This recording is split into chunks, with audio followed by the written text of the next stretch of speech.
मैं आया था बस स्टैंड पे बिकॉज़ मुझे पकड़नी थी करौली के लिए बस, क्योंकि अचानक करौली में कुछ काम आ गया था तो मुझे जयपुर की कॉल छोड़ के वहाँ जाना पड़ा।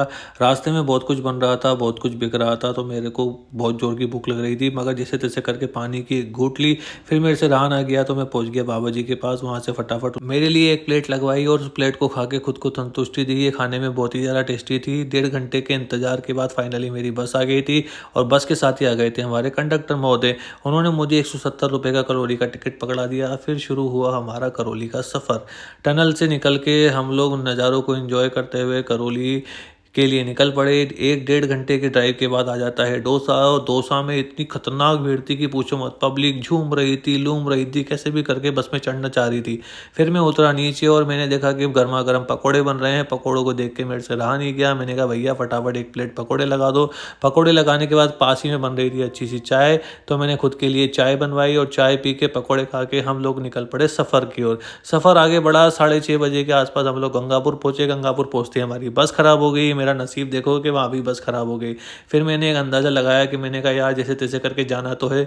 ऑटो किया, ऑटो करके पहुँचा मैं गंगापुर सिटी। वहाँ मुझे मिल गया मेरा रानू भाई, जो कि मेरे मामा जी का लड़का है। फिर हम दोनों बाइक में बैठ के हम लोग पहुँच गए करौली। करौली में जाने के बाद भी काम ने मेरा पीछा नहीं छोड़ा, तो मैंने लैपटॉप खोल के बैठ गया। फिर मेरे ससुर जी मेरे लिए अच्छी सी चाय बना लाए और काम करते-करते रात हो गई। सुबह का वक़्त था, दोपहर के 3 बज चुके थे। हमें निकलना था गंगापुर के लिए, तो रानू भाई आ गए मुझे लेने। ये वही हैं जो मुझे करौली लेके आए थे, तो हम दोनों भाई बाइक पे बैठ के निकल पड़े करौली के लिए।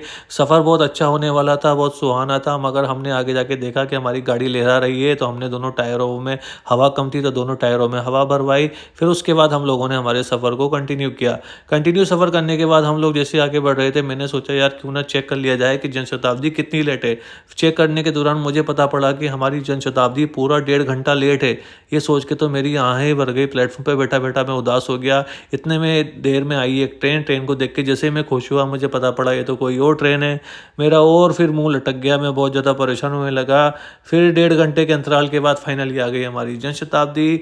जनशताब्दी आने के बाद मैंने रानू भाई को बोला कि भाई तुम अपनी मंजिल पकड़ो, मैं अपनी मंजिल पकड़ता हूँ। मैं निकल पड़ा अपने C1 कोच की तरफ। आगे बढ़ के चलते-चलाते मैं पहुँच गया अपने कोच में। कोच में आने के बाद मैंने अपनी सीट ग्रहण करी। सीट ग्रहण करने के तुरंत बाद आगे टीटी महोदय, उनको अपना टिकट दिखाया और हमारा सफ़र चल पड़ा। सफ़र बहुत अच्छा और सुहाना था। काफ़ी 2.5-3 घंटे के सफ़र के बाद आया हमारा कोटा। रात में 8 बजे के करीब हम कोटा आके पहुँचे। वहाँ से किया ऑटो। ऑटो करके आने के बाद मैं आ गया घर, और घर पे हमेशा की तरह मेरा खूब लाड़ होता है। जब भी मैं 4-5 दिन के बाद बाहर आता हूँ, ये लोग मुझे इतना प्यार करते हैं जैसे कि मैं कोई हज करके आ रहा हूँ। तो बस इस तरह से हमारा लंबा टूर ख़त्म हुआ। Thank you.